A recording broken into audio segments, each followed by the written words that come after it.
Caríssimos amigos, estamos aqui novamente para mais uma exposição sobre a admiração. É uma matéria absolutamente extraordinária. E estando nós numa situação misteriosa, que dá a impressão de uma iminência de emergirmos num comunismo chinês, da maneira como as coisas estão andando, é preciso que nós façamos crescer em nós o amor de Deus. O nosso amor a Deus nos aproxima dele, evidentemente, de Nossa Senhora, da Santa Igreja e tudo. Então, é muito útil levar bastante a sério o que é exposto nessas matérias, especialmente a de hoje, conforme verão, em que Dr. Plínio trata de uma maneira magistral a conversão de um pecador obtida por São Bernardo, alcançada por São Bernardo de Claraval. Chegaremos lá.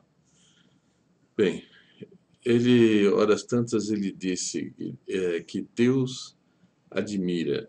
Ele que disse: olhai os lírios do campo, não tecem nem fiam, etc., etc., como ele amará aquilo que o homem compôs num elan de alma, que no fundo se volta para ele, porque de maravilha em maravilha no alto está ele. Então vejam bem como isso é interessante. Por exemplo, esta foto do Big Ben. Sabem que o Big Ben é de autoria de um católico. O plano dele, da arquitetura, é do Pugin, que morreu novo até, mas era católico. Vejam que maravilha que é isto. Isto agrada a Deus que o homem faça isto.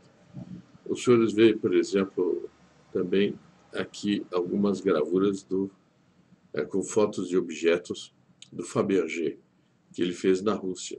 E eram ovos de Páscoa com os quais o czar e outras pessoas da corte se presenteavam por ocasião da Páscoa.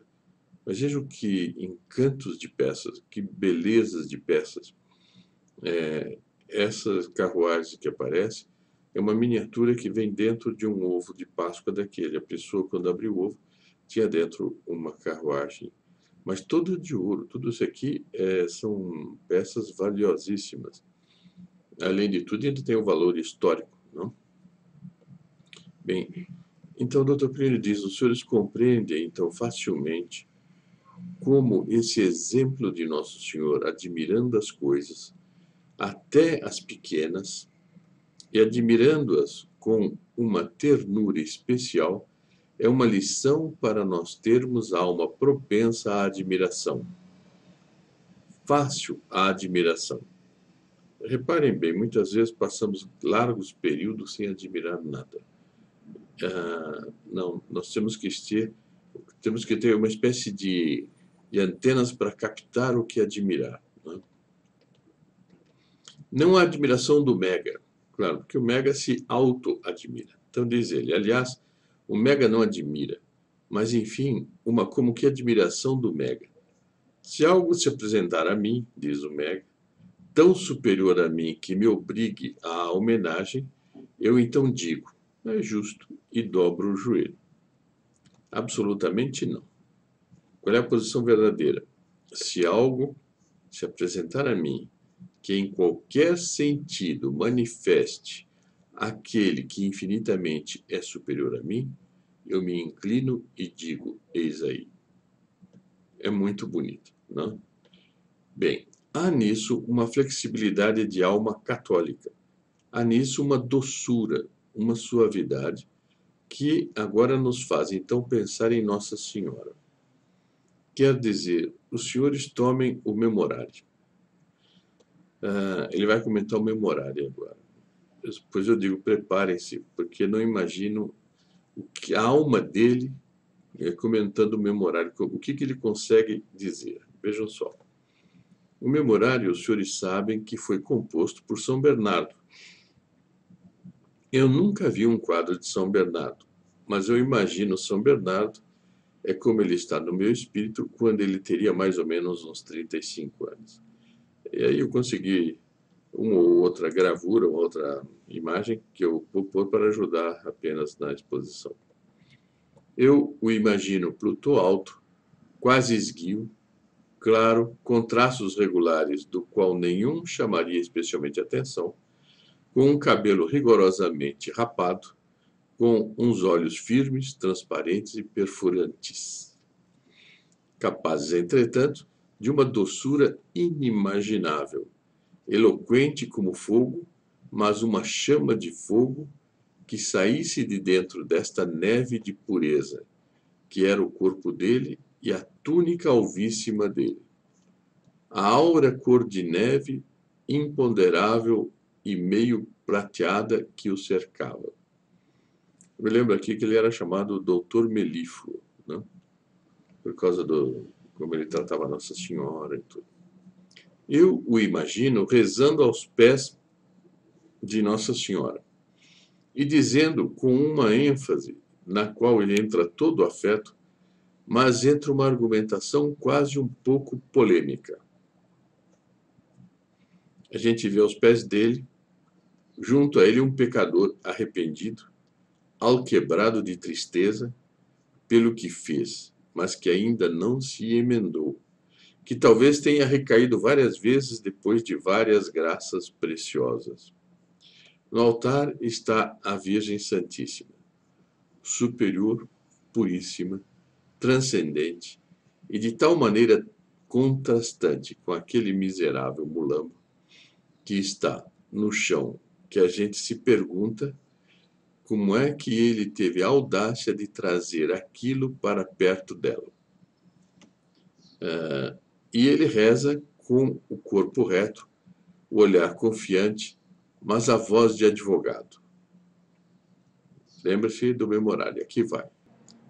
Lembrai-vos, ó Piíssima Virgem Maria, que nunca se ouviu dizer. Já é uma argumentação, porque o que está no fundo é a certeza de que ela atenderá. Mas, no seguinte argumento, vós não querereis, por amor à vossa própria glória, que pela primeira vez se ouça dizer que vós não atendestes. Então, é aquele que nunca se ouviu dizer, não? Eu argumento com vós contra a transcendência de vossa pureza celeste, e que vossa grandeza de Mãe de Deus nunca se ouviu dizer que algum daqueles que tivesse recorrido à vossa proteção. Bom, aí comenta o Dr. Plínio. Agora vem mais forte, como para comover, implorado a vossa assistência, reclamado por vosso socorro, fosse por vós desamparado. A gente tem vontade, quando acaba de dizer isso, que estrofe, que voo de alma. É um mulambo, mas nunca se ouviu dizer. Logo, não há ninguém que fique fora do circuito. Ele é alguém, logo, ó mãe, ele está dentro do circuito. Não sei se os senhores sentem a argumentação advocatícia, mas que vem carregada de amor, como quem diz, mãe, vós sois tão boa, tão boa, que até isto aqui, se vós sorrirdes para ele, ele se transforma. Lembrai-vos da água de Caná, que se transformou em vinho. Dizei uma palavra para ele e ele muda, minha mãe. Menos que uma palavra, um sorriso.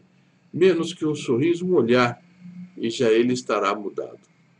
Menos do que um sorriso, um olhar, e já ele estará mudado. Minha mãe, admiremo-lo. Como ele seria admirável se ele fosse bom. E como um olhar vosso pode torná-lo admirável.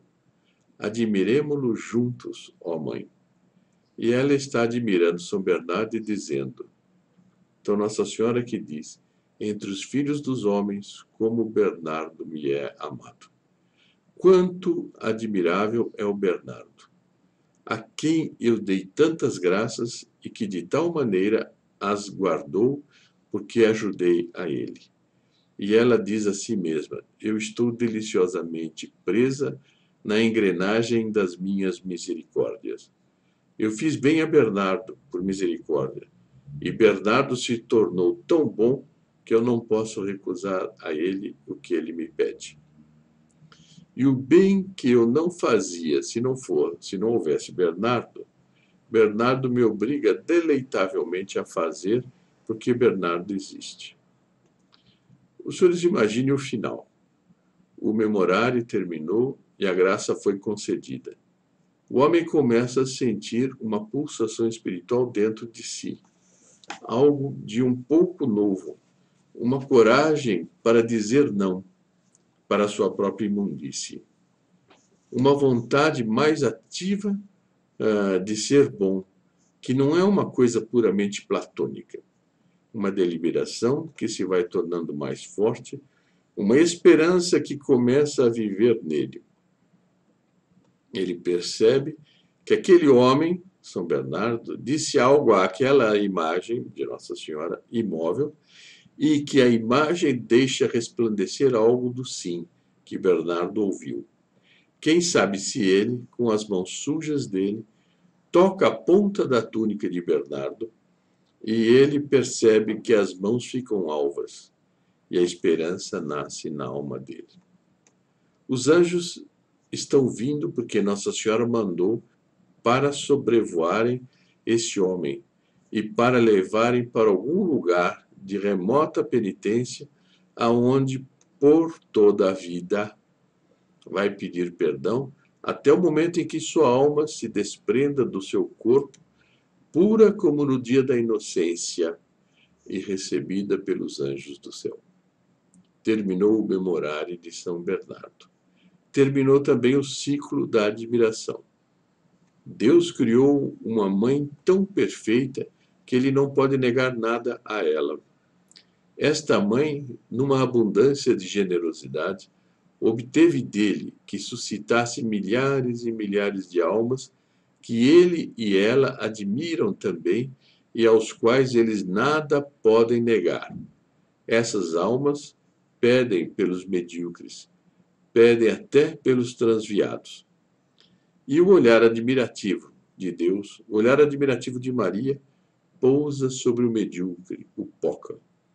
Quase que nós poderíamos dizer, cada um de nós.